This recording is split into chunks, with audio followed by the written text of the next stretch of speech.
Hello students, we are going to discuss the explanation of electromagnetic induction on the basis of Lorentz force, that is proof of Faraday's law.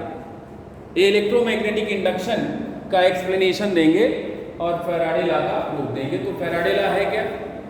Faraday law में बताया गया था first law, whenever there is a change in magnetic flux linked with the circuit, an induced EMF is produced in the same circuit which lasts till the change in magnetic flux is continued, and the magnitude of this induced EMF is equal to negative time rate of change of magnetic flux. E is equal to minus delta phi upon delta t. N turns के लिए हमने बताया था E is equal to minus N delta phi upon delta t. इसका second, इसको हम लोग first law को न्यूमान्स लॉ कहते थे। सेकेंड पार्ट इसका बताया था, वो जो नेगेटिव साइन आया है वही सेकेंड पार्ट है उसका, जिसको हम लेंज लॉ कहते हैं। According to that law, the direction of induce current is always in such a way, the direction of induced EMF or induced current is always in such a way that it opposes the cause by which it is produced. तो इन दोनों को हम explain करेंगे या prove करेंगे। इसको prove करने के लिए हमने क्या किया हुआ है, इसको प्रूव करने के लिए हमने uniform magnetic field vector B के अंदर एक यू शेप्ड मेटेलिक फ्रेम लिया। इस फ्रेम में एक रॉड हमने लिया JK, जिसकी लेंथ कितनी है, जिसकी लेंथ L। इस रॉड को हम v वेलोसिटी से मूव कर रहे हैं। किस वेलोसिटी से? v वेलोसिटी से इसको मूव कर रहे हैं। और जब इस रॉड को हम मूव कर रहे हैं तो हमें पता है कि इसमें जो इलेक्ट्रॉन्स हैं, फ्री इलेक्ट्रॉन्स हैं, वो भी मूव कर रहे हैं। और मूविंग चार्ज मैग्नेटिक फील्ड में फोर्स एक्सपीरियंस करता है, जिसे हम लॉरेंस फोर्स कहते हैं। F is equal to q v B sine theta. अब जरा देखें आप, ये मैग्नेटिक फील्ड का डायरेक्शन है। इलेक्ट्रॉन का मोशन जो होगा उसके अपोजिट सेंस में करंट का फ्लो होगा, उस इलेक्ट्रॉन के फ्लो के करस्पॉन्डिंग करंट। इसमें तो करंट का डायरेक्शन अलग होगा, लेकिन इलेक्ट्रॉन अगर ऐसे मूव कर रहा है तो हम क्या मानेंगे, पॉजिटिव चार्ज का डायरेक्शन इसके बैक सेंस में है, बैकवर्ड डायरेक्शन में है, तो ये फोर्स लगेगा नीचे की तरफ, यानी इलेक्ट्रॉन का मोशन नीचे की तरफ होगा। और जब इलेक्ट्रॉन नीचे की तरफ मूव करेगा तो पिछले वाले केस में तो ये यहां से पहुंच जा रहा था यहाँ पे, तो मोशनल ईएमएफ हमने इंड्यूस्ड ईएमएफ बताया था आपको। लेकिन यहाँ पे सर्किट क्लोज है, यानी इलेक्ट्रॉन ऐसे मूव करेगा।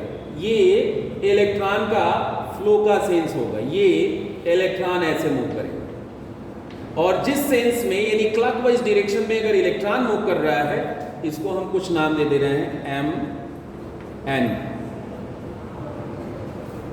तो ये अगर क्लॉकवाइज सेंस में इलेक्ट्रॉन फ्लो कर रहा है तो करंट क्या होगा, एंटी क्लॉकवाइज सेंस में, यानी करंट का फ्लो ऐसे होगा। This is the direction of flow of current. और हमें पता है कि a current carrying conductor experiences a force when placed in magnetic field, और इसका भी डायरेक्शन हम फ्लेमिंग लेफ्ट हैंड रूल से फाइंड कर लेंगे। तो ये मैग्नेटिक फील्ड है और ये करंट का सेंस है, मिडिल फिंगर। आपको पता है FBI, force, magnetic field, current. या अगर लर्न करना है तो ऐसे फादर, मदर, चाइल्ड।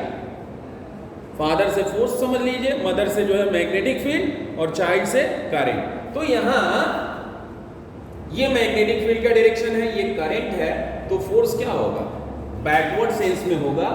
और ये फोर्स कितना लगेगा, हम इस फोर्स को F डैश से लिख ले रहे हैं। The force acting on the current carrying conductor is equal to IBL sine theta.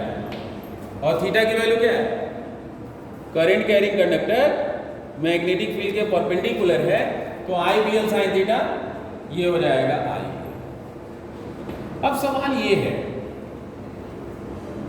कि यह फोर्स जो है मोशन को अपोज कर रहा है। मोशन तो हम राइट डायरेक्शन में ले जा रहे हैं, लेकिन फोर्स लेफ्ट में लग रहा है। तो इस मोशन को बनाए रखने के लिए हमको क्या करना होगा, इसी के इक्वल मैग्नीट्यूड का लेकिन अपोजिट डायरेक्शन में एक फोर्स लगाना पड़ेगा। यानी जो एक्सटर्नल फोर्स आप लगाओगे उसका डायरेक्शन क्या होगा, एफ डैश के जस्ट अपोजिट होगा। यानी ये वैल्यू हो जाएगी -IB। क्लियर है?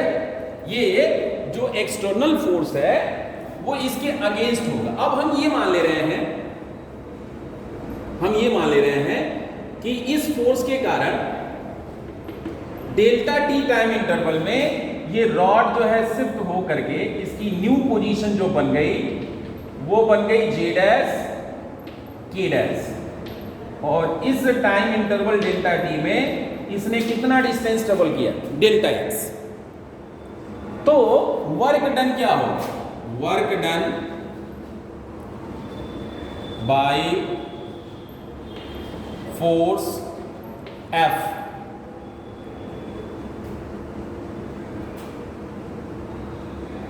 work done by the force F in displacement in displacing the rod JK to J dash K dash position, in displacing the rod JK to J dash K dash position।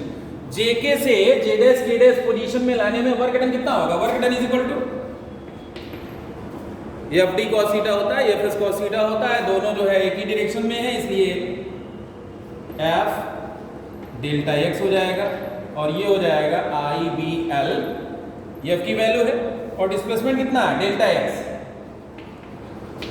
लेकिन displacement is equal to velocity multiplied by time interval, तो इसको क्या लिख लेंगे हम, ये हो जाएगा IBL V into delta T.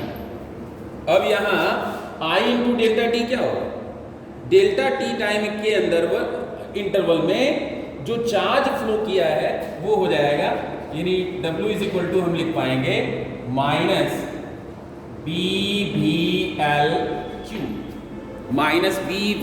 -BVLQ। तो यूनिट चार्ज को सर्कुलेट कराने में, यूनिट चार्ज को फ्लो कराने में कितना वर्क होगा, यूनिट चार्ज को फ्लो कराने में जो वर्क डन होगा वो कितना होगा। So the work done in flowing unit charge through the circuit will be W/Q and W/Q is equal to -BVL। यही जो है इंड्यूस्ड EMF होता है, यूनिट चार्ज को इस पूरे सर्किट में फ्लो कराने में जो वर्क डन होगा यही इंड्यूस्ड EMF होगा। अब हम ये देखते हैं, इसको इक्वेशन नंबर 1 लिखें। इस प्रोसेस में मैग्नेटिक फ्लक्स में चेंज क्या होगा, change in magnetic flux in time interval delta t will be delta phi is equal to B delta A। Magnetic field तो कांस्टेंट है, एरिया चेंज हो रही है, एरिया कितना चेंज हुआ, ये हो जाएगा B into L delta x। L length है और डेल्टा x जो है, तो ये क्या हो जाएगा, ये हो जाएगा B,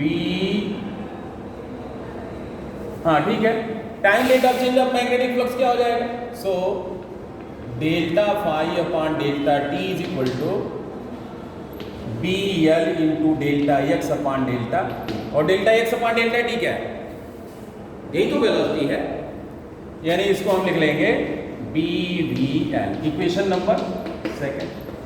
फर्स्ट और सेकेंड को आप देखें, यहां E is equal to -BBL और यहाँ delta phi upon delta t is equal to BVL है, तो दोनों को आप देखोगे तो E इज इक्वल टू क्या हो जाएगा, minus delta phi upon delta t मिल जाएगा।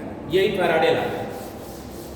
From 1 and 2, from equation first and second, what we can right,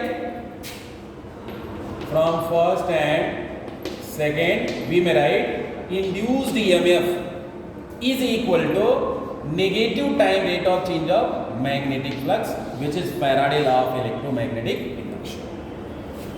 इसमें फर्स्ट और सेकेंड दोनों लॉ जो है छिपे हुए हैं. The time rate of change of magnetic flux is numerically equal to the induced EMF.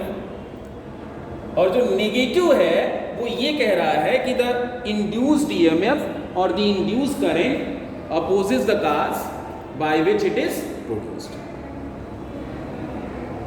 The direction of induced current, ये जो induced current है, or induced EMF is always in such a way that it opposes the cause by which it is produced. तो इस प्रकार से हम लोगों ने फैराडे लॉ को प्रूव कर लिया. थैंक्स.